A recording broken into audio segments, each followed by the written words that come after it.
Hello one and all, and welcome to After the Checkered Flag, my F1 special series here on the Behind the Glass podcast. You join myself and fellow guest or regular guest, Paul Wallace from regular guest who's travelled 1,200 kilometres to be here today. You join us in our Airbnb just outside Monaco. If you haven't been following the main channel content or even the main podcast content, Paul and I are on a road trip, our first big road trip since COVID kicked off. And we've been staying down here in Menton, which is, I say, just outside Monaco, about a week now. Yeah, and it's been amazing. It's been amazing until this morning when we ran out of coffee. And you might be able to tell. I'm Don't worry, more... Sam. I'll keep everything going. That's as a great co-host word. No, guest. That's because you have a Coca-Cola by your foot, so you're full of all the. I don't even know what's in that. But yeah, so I'm going to be slightly lethargic about all things today. But maybe that will be good for this podcast because, well, it was a bit of a lethargic race. A nice mellow atmosphere for a nice mellow Sunday race. Yeah, well, it was more of a Sunday drive. It really was a Sunday. Who would have thought a wet Turkish Grand Prix would have been so processional? Well, I feel like this season we have seen so many races come out of the blue and surprise us that we were due one of these races. But it just so happened that the build-up, the weather, the notoriety of the track, everything, the fact that Lewis took an engine penalty, so was starting midfield, there were so many elements to it that could have brought out a safety car. However, my conspiracy remains true that when Aston Martin have their safety car, it never gets used. Yeah, it's such bad. Like, God knows how much money they've paid. They will sell that car at the end of the season with delivery miles on. It's so true. Whenever there are big safety car races, it's always still with the Mercedes. And that, I mean, it's a great conspiracy, but it is becoming more and more true as the season continues. I mean, there are talking points. Of course, there are talking points which we're going to reflect. And it wasn't the worst of all races. There was some intriguing strategy towards the end. We did have some great drives from Lewis, from Perez, from Carlos Sainz. But overall, I think it was more the expectation. Are we forgetting Bottas in that? Yes. Okay. No, we're not forgetting. We're just purposefully not mentioning. Okay. But yeah, it had so much potential. Yeah. And then it ended up being a fairly low-key race. But is that because of what happened in the 2019 race? Well, but also I think previous Turkish Grand Prix, okay, yes, back in the day there were some processions, but it has been a track that's usually led to pretty exciting action, you know, and close action. You know, you've got to go back to, of course, the iconic Vettel and Webber moment, but also Hamilton versus Button. Massa was dominant there in the early years. Schumacher, Alonso. I mean, there's been a lot of good fights at that circuit. And then, yes, 2019 was just mayhem. Was it 2019? It was 2020. No. 2020. It was last year. Why did I see something online? That's when he wrapped up his championship. 2019 was a normal Formula One year. Oh, yeah. Yeah, so 2020. 2020. Yeah. And that was after they'd just resurfaced it. It was such a last-minute thing to be like, oh, my God, we've got the... makes sense now that it was 2020. And that's why no one really understood the tyre degradation. Look at those words. Wow, it's like having Nico Rosberg, yeah. But then I think the teams, everyone just had a little bit more understanding. Even Pirelli themselves came out and said that in the wet, this tarmac is far grippier than most circuits. So I think everyone knew when they saw the weather, they could predict how that race was going to go. They didn't know whether you'd be able to run the entire race on one set of tyres like Ocon did. It turns out it wasn't really the fastest strategy round, but I think it really enabled the teams to have a little bit more experience coming to that circuit, having seen what happened last year, because Lewis drove through the Inters basically turned them into slicks to get the grip at the end of the race. So that's obviously a big factor coming back here with the experience, because they'd obviously not come in such a long time. For sure. I think it was one of those things where, building up to it, because of the mayhem of last year, we as fans expected a lot. Maybe the actual teams knew that it may be different, and we woke up on Sunday morning, oh my, it's going to be wet. It's going to be a wet race. It's unbelievable. Lewis is in 11th. It's going to be a wet race. And then, they just kind of all just drove through it, and the track did seem to have a lot of grip. Very few first lap incidents, very few incidents in general, no big spinnings off, no sort of clashes, and I think that was the surprise. But you hit the nail on the head where Pirelli did come out and say that the surface, the new surface that they've then redone for 2021 was just way grippier. So yeah, look, let's go through it, because there are talking points. Things did happen. It wasn't a completely dead race. And then obviously right then we have this theoretical controversy over whether Hamilton should or should not have come into the pits. He's now come out defending his team, and classic Lewis, I was hot-headed in the moment. I love my team. We win and we lose together, except when we lose and I blame them. So just to rattle off some of the sort of the tail end of the grid, Mick Schumacher, so unlucky, unbelievable Q2 appearance for a Haas. Yeah. He's delivering. Well, he's doing more than he needs to now. At the beginning of the year, we said he just needs to finish races. Yeah. And now he's getting his elbows out of Hungary and getting into Q2. Yeah, I feel like he's a new George Russell. Oh, don't start with that. George Russell. I hope not. With slightly more personality. Yeah. But yeah, I mean, unsurprisingly then still beat Mazepin, even though Vettel basically, Alonso, punted him off. I mean, in the most, just Alonso. I mean, God, go home. That was that first lap was frustrating because he kicked off at Gasly for wiping him out. And then he was like, I'm going to get someone. And then he just plows into Schumacher. Yeah. What a mate. Anyway, Seb Vettel, unfortunately, as well. A bit of a messy race weekend for him. Alonso ended up 16th. I mean, qualified incredibly well. And I remember we were listening to a bit of the Sky F1 commentary, and they were like, there's old legs in the dog. What is it? Old dog in the legs. You know the expression I'm thinking of? I mean, you've butchered it either way. There's still something in the old man, and then... basically, he's old, but still quick. Yeah, exactly. Which, we've seen for a few races now. He's been coming on strong, but unfortunately just seems to then punt people off for no reason. Yuki Tsunoda, I thought, was having a strong race when he was defending against... when he said Schumacher, that was a throwback. Alonso, Schumacher. Against Hamilton, he was doing well, right? Yeah. I felt like... He reveled in it. It wasn't like, I'm not racing this car. But he really kind of positioned the car well. We obviously saw Lewis line him up a few times in Hungary before going around the outside, and it was inevitable.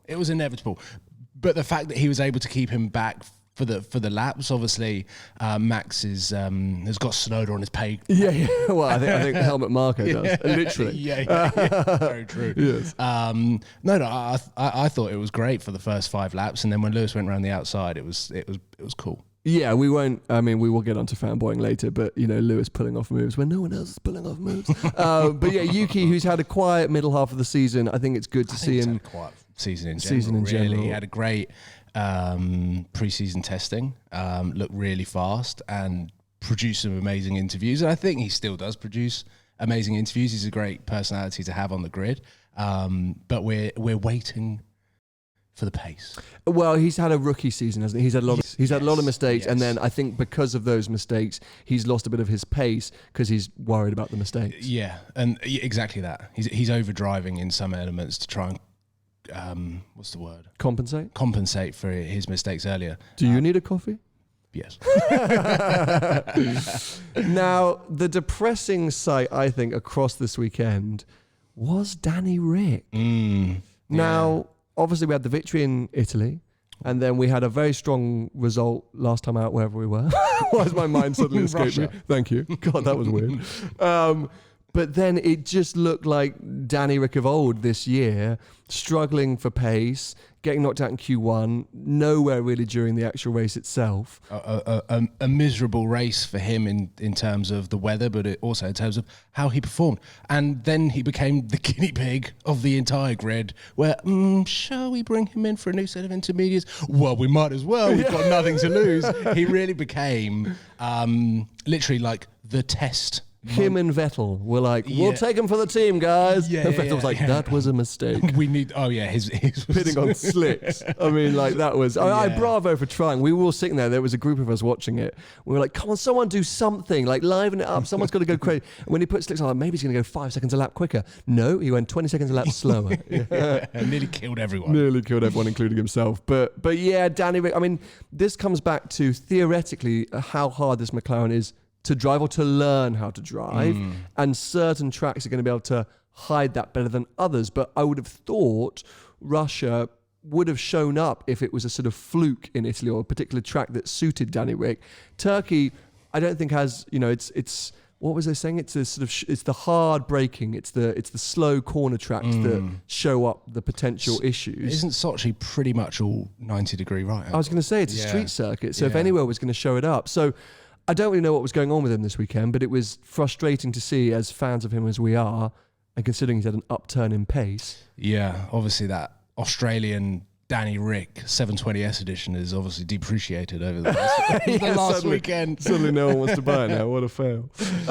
So we're just going to power past the Alfa Romeos because, well, and come on to P10. Oh, can we just touch on very quickly the rumours that Alfa Romeo is about to be bought by Michael Andretti?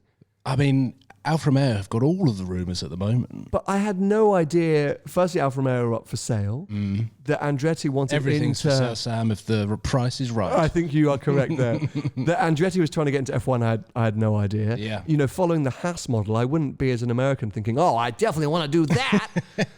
And obviously... Well, maybe he's looking at it going, I can do better. Well, maybe. I mean, you would hope. Yeah. But rumours have been circling for ages about that second Alpha seat. Exactly, yeah. And Giovinazzi, well, Kimi's gone. Yeah. Bottas is going in.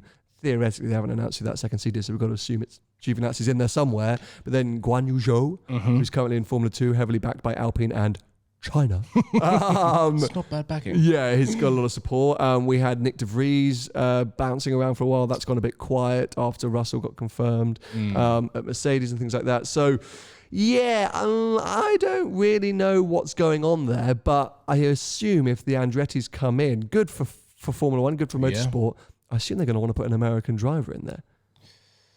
And then who would that be? I have no idea. I mean, I genuinely... Isn't the best driver currently in America, not necessarily, is Grosjean. No. It's a big shout. But Grosjean's doing well, but it's Palou and Pato O'Ward. Okay. So those two are the Verstappen and Leclerc of IndyCar. Okay. And Palou actually just won, and he's 20... He won the championship. I think he's 22, 23. Nice. Pato O'Ward was the runner-up. Grosjean did have some good results, but it's a bit like saying Alonso. It's like the best driver in Formula 1 now is Alonso. I just got fed an Instagram explore feed video of Grosjean pulling off these insane moves. He's killing it. It's like Grosjean from Formula 1. And I was just like... Overtaking the corkscrew at Laguna Seca. Where was this guy in Formula 1? Have you seen some of his comments? Yeah. Well, he's come out saying...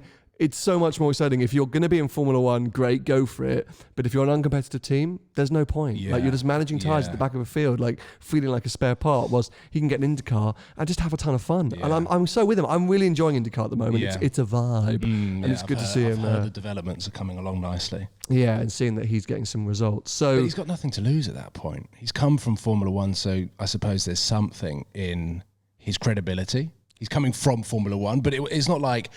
Verstappen has decided to quit Formula 1 and go to IndyCar.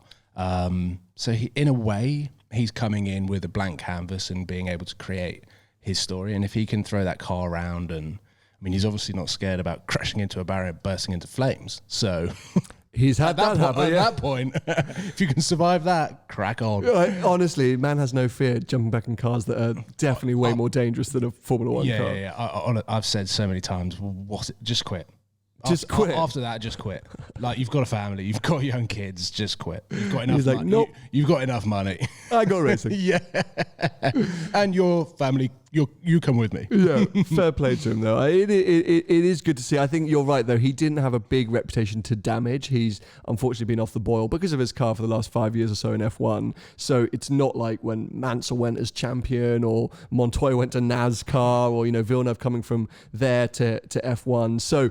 yeah, definitely not that kind of level. But at the same time, I feel like it's done IndyCar a disservice if someone like Grosjean, in inverted commas, who was a back marker in F1, can come across and then start not dominating, but start being uber competitive. We all know it's a lot to do with the car, and Grosjean's talent has always been there. He's just been stifled.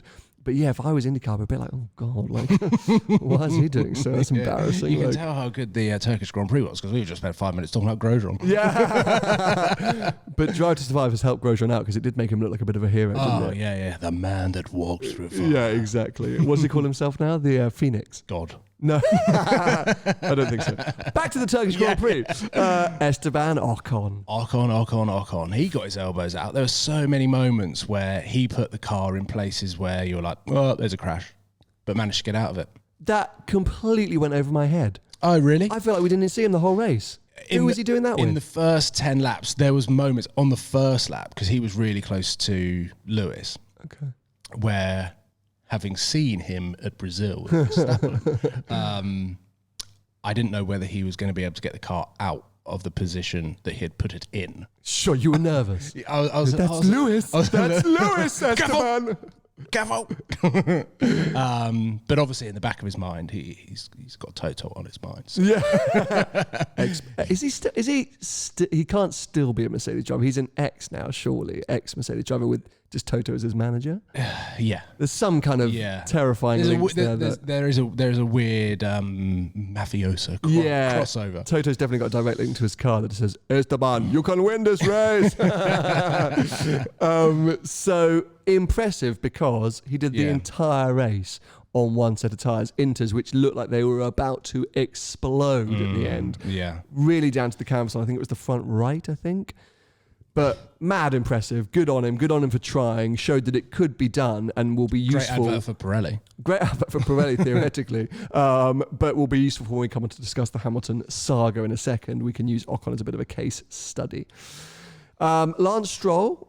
He had a quiet race, but everyone was saying a good race. The commentator, good on Lance Stroll. Fantastic race, as always, for Lance. You just love Lance. You like his dad more than him. He's so consistent. His bank account is huge. He could definitely sponsor this podcast without even noticing. Yeah, exactly. Lawrence, whoever. Would happily talk about that Aston Martin as well, the Vantage. Would talk about the DBX as well. If we have to. If we're being paid to. Solid race from him, I suppose. But let's come on to, I think, the main man of the race, who won Driver of the Day in that traditionally awkward way of Rosanna Tennant coming on going, hi, you've won. 100% make the drivers jump. Yeah. They all are like, who's this? Every single time they're like, oh, wow, hey, hi. Because she's so full of gusto. Do you know what I mean? At the end of a race, when they're like, okay, doing all their debriefs, and then suddenly she's like, oh my God, Carlos! It's so funny. But yeah, I mean, what a race. He was so entertaining to watch for the first half of the race, obviously until he came into the pits. But when he was just carving his way through the field, obviously starting at the back with, who did he start at the back with? With Ricciardo. With Danny Rick, who basically didn't move. Well, Danny Rick P13, he was doing all right because he was early on the tyres, but then got mugged towards the end. Yeah, but Carlos Sainz P8. Yeah, and also, remember, he had the really slow pit stop as well. Yeah, he had the really slow pit stop, but he was he looked like Mercedes of 3 years ago, the way he was carving through the field. Yeah. I was like, Leclerc did do a very strong race, but Ferraris looked on song and in Sainz's hand, near on unbeatable. He was just overtaking everyone. Yeah. It took 2 seconds. Yeah. Whilst Lewis was struggling to overtake Tsunoda, Sainz was like, woo, here we go. I think he just had the bit between his teeth, I think, for whatever reason. I think he just needed to show people that car is fast and he is worthy of that Ferrari seat. Not that anyone is saying that he isn't, but I think he's becoming a real surprise to Charles Leclerc, because I do feel like, having locked in that long-term contract, he kind of feels like, hey, I'm top dog at Ferrari. I drive a Pista in Monaco, and Carlos. Why do you sound so bitter about that?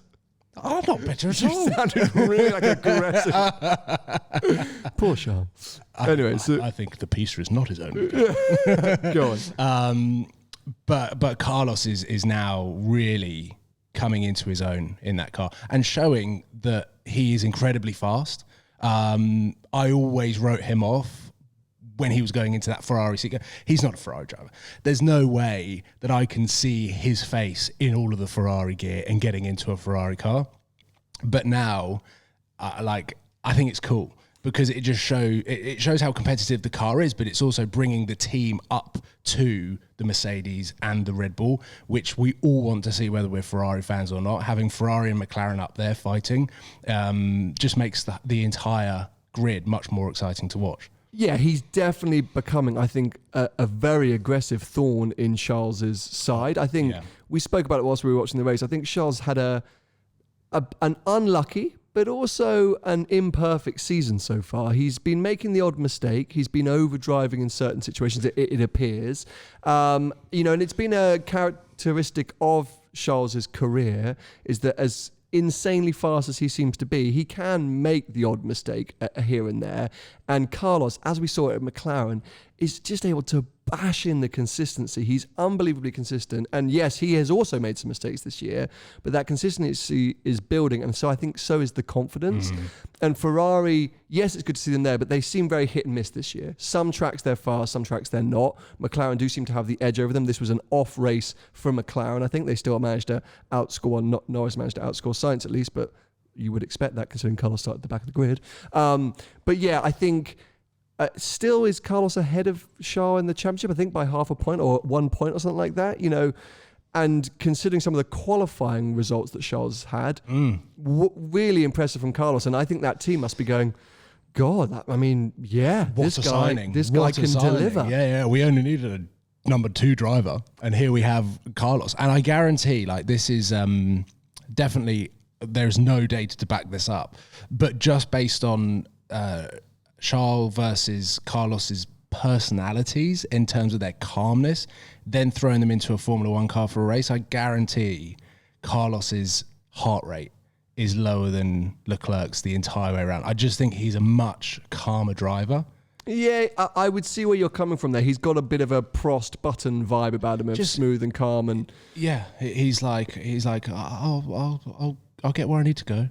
I'm happy where I am, and he just kind of will cruise through the race in a much more calm manner. I think we're seeing that from him this year, and I think he's playing a very clever game where he's got that seat and he knows that all of the Ferrari backing is on Charles. He is the future, he is the dream. The future king. But he knows that if he gets in there, does his part, speaks beautiful Italian, super nice to everyone, works incredibly hard and delivers on the results, they'll start to have to consider him. And when that car is fighting for race victories again, and those two are going up against each other, I think there'll be a very quick falling out of that pair, because they're going to be right level. I'd still put Charles over a qualifying lap to edge out Sainz, at least for this year. Over a race and over a season, I'm not so sure. And I think they could really start to butt heads and actually create a bit of a problem for Ferrari. Yeah. I think Leclerc will continue to be the golden boy, and I think he will come good. And I think he is still, I love the guy, but yeah, it's been a bit of a on-off season for him, and Sainz has been there to pick up the pieces, basically. Yeah, agreed. Does Norris, Carlos have a pista? I don't know what Carlos has. No, we've not seen him in it. No, driving around. He lives in Italy, doesn't he? I guess he used to live in Woking for McLaren, so I'm assuming he's moved. I have no idea where he lives. But Lando Norris, P7, very quiet race weekend for McLaren in general and for Norris. And they knew that, I think. Yeah, obviously not a track that suited them. No, the pre-race interviews, they had said they're not anywhere near, or don't expect to see us up at the top.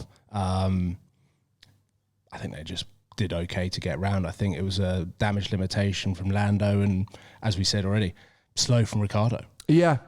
Well, if the track didn't suit the car, it would make sense that it would heighten Ricciardo's problems that he's been able to be getting on top of. It would make sense that it showed that up. Pierre Gasly, what a legend, what a lad. P6, just continuing to bash in the solid results as and when he can. Where did he qualify in the end? P4, P5? He was right up there, Gasly, wasn't he? He was up there, yeah. I've lost my mind now, but I think P4? It was P4, yeah. Because he was the sandwich. Bottas, Verstappen, Leclerc, Gasly, Alonso. Perez came on the inside, Gasly in the middle, Alonso on the outside, punted Alonso off. And considering he had a 5-second penalty, he would have been 5th ahead of Hamilton. Yeah. Theoretically, just based on the timings, he would have been 5th. So, great race from him, great result. And, we're big Gasly fans and he continues to impress. Let's just skip past Lewis very quickly. Touch on Charles Leclerc, who I think had a great race. We've just been slagging off slightly, but he had a great race weekend. Amazing qualifying once again. He did, but also when he was leading, and there was that, obviously, that tension between the pit crew and Charles trying to work out what to do to give up. We had the best radio. The question that Charles said was like, what I can't remember. Could I go to the end of the race on these tyres?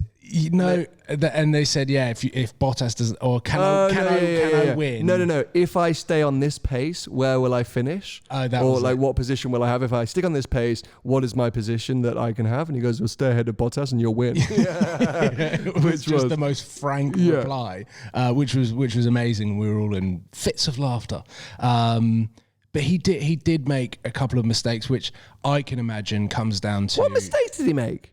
He had a couple of lockups, didn't he? Going into the final... Well, not the final time, but yeah, he made a couple of lockups, you're right. Sort of 15. Aggressive to call them mistakes, Paul. Final 15, yeah, but we saw it with Vettel as well, that in imperfect conditions, it was almost as though the pressure got the better. Oh, no, I'm not having any of this. I'm not having any of this. You're trying to pick holes in a fantastic performance from Charles in a car that wasn't ever going to win the race. He wasn't in the race-winning car. He was in the position to win the race. Oh, no, but he was, and he knew it as well. Like, that's why he's asking, like, with this pace, where am I going to finish up? And they're like, P1. It's like, come on, guys, be realistic. Like, he wasn't going to. We have seen this throughout the season where Charles will just hand the place over. Oh, my God. I'm going to almost stop recording. There is no wheel-to-wheel racing with Charles. Because he knows he's got to score points for his championship, for Ferrari to beat McLaren and to finish as well. He's not got the pace. That car's not there. He would have fought it, and he has fought it at certain places when he's needed to, or when there's an actual opportunity. When? I can't remember the races. Exactly. But they're not. But your memory's so good from Turkey 2002, where Michael Schumacher and Alonso fought. But you can't remember this season where Charles Leclerc has gone wheel to wheel with someone to defend his position. There will be plenty of examples. People will be able to tell me alone. But right then and there, he had a massive pace disadvantage to Bottas. Like, Bottas was catching him at like 4 seconds a lap. What's he going to do? Like, just literally just dive all over the track to kind of keep Bottas behind him? It's pointless. If he wanted to win the race. He's burning up the tyres more, and he's going to end up in a crash. So I'm not going to say that he's had mistakes, and it's a classic example of Leclerc just faltering again. I think he did a great result. At one point, I thought he would be a world champion, but he's just not. He's not driving like. You're saying this to wind me up now. So I'd say solid weekend. He could have been P3. Unfortunately, could have been P1.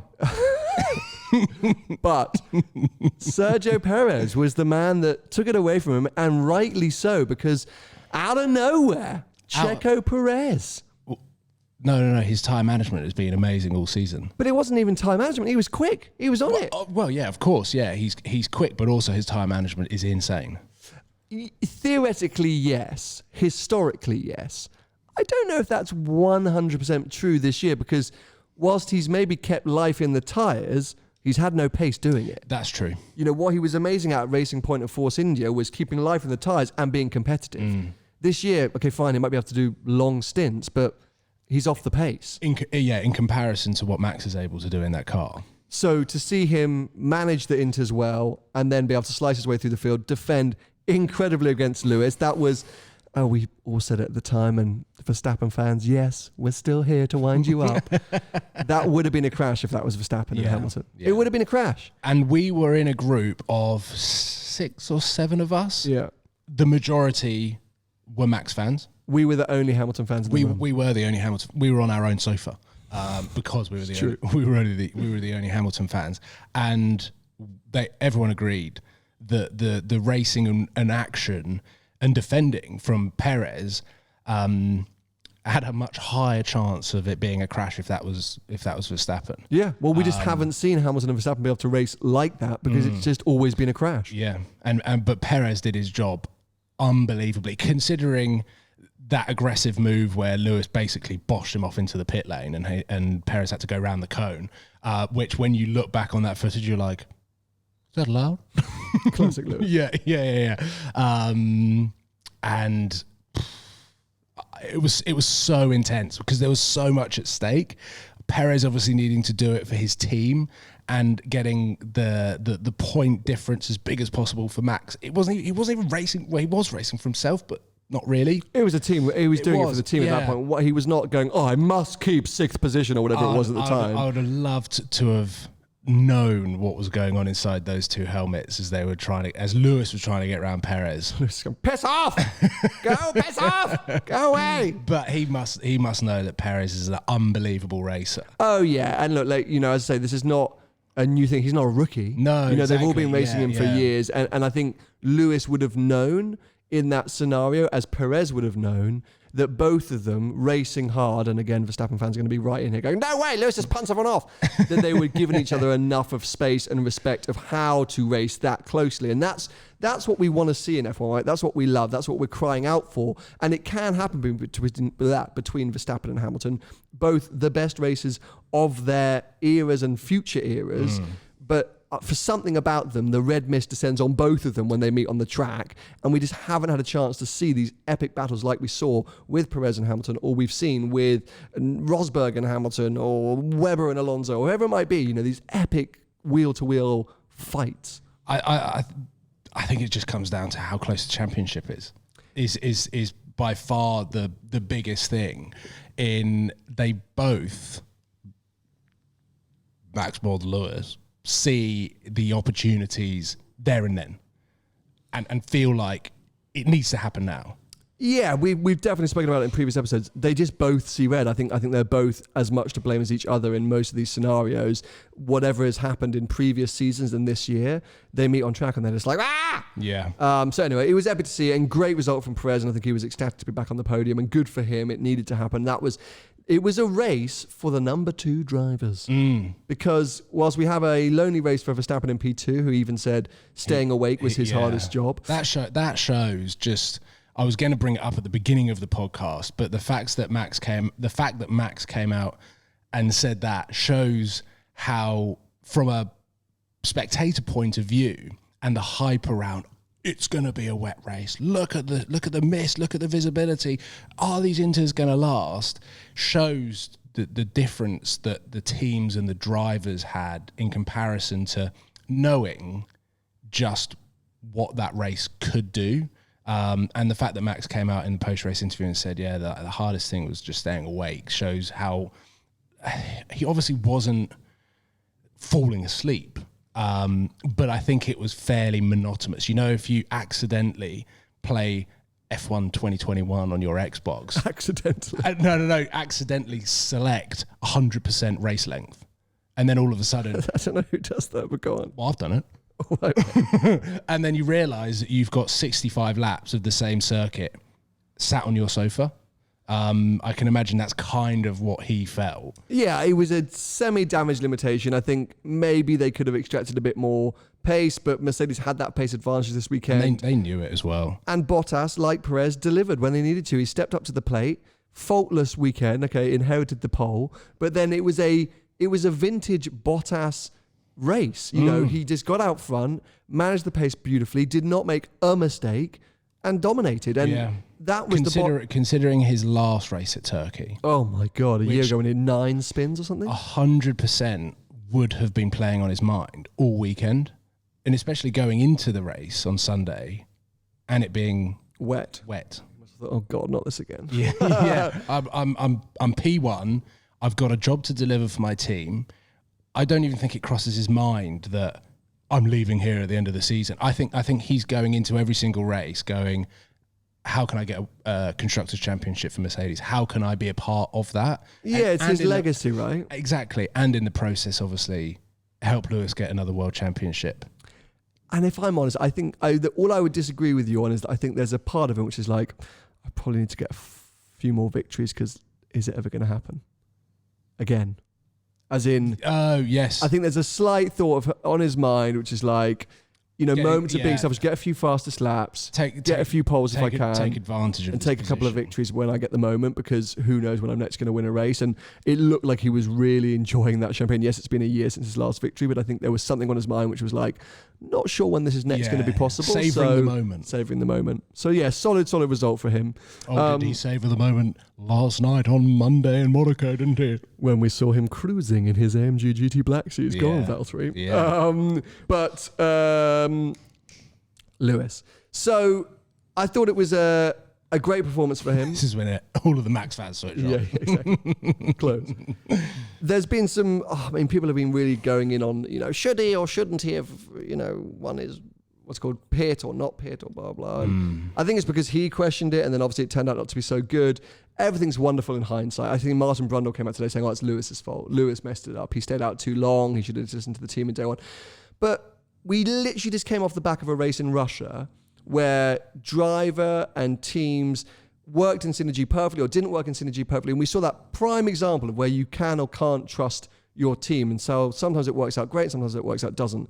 And that's all that we were seeing here, is that Hamilton was out on track based on last year's experience and the pace that he felt he had. He was like, I can do this. I can manage it to the end.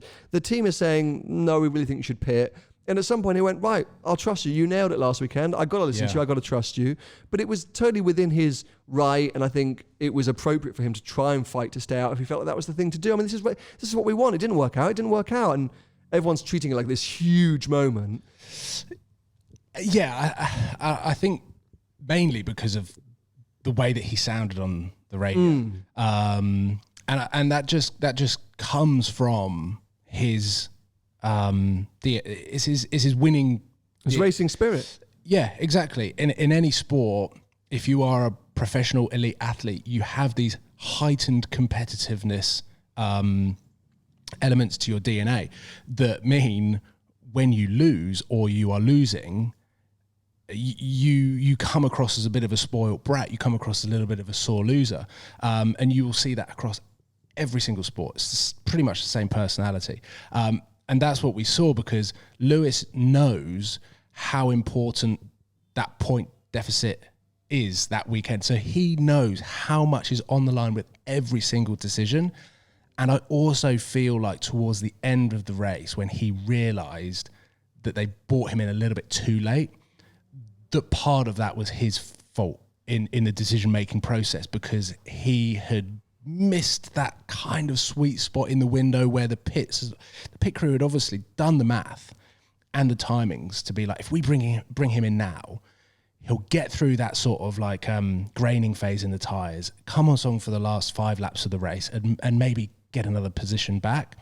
But the fact that Lewis came back and said, no, these tyres feel okay, I want to stay out, that comes down, like, Mercedes listened to him because of his experience and because they trust him as much as Lewis trusts his team.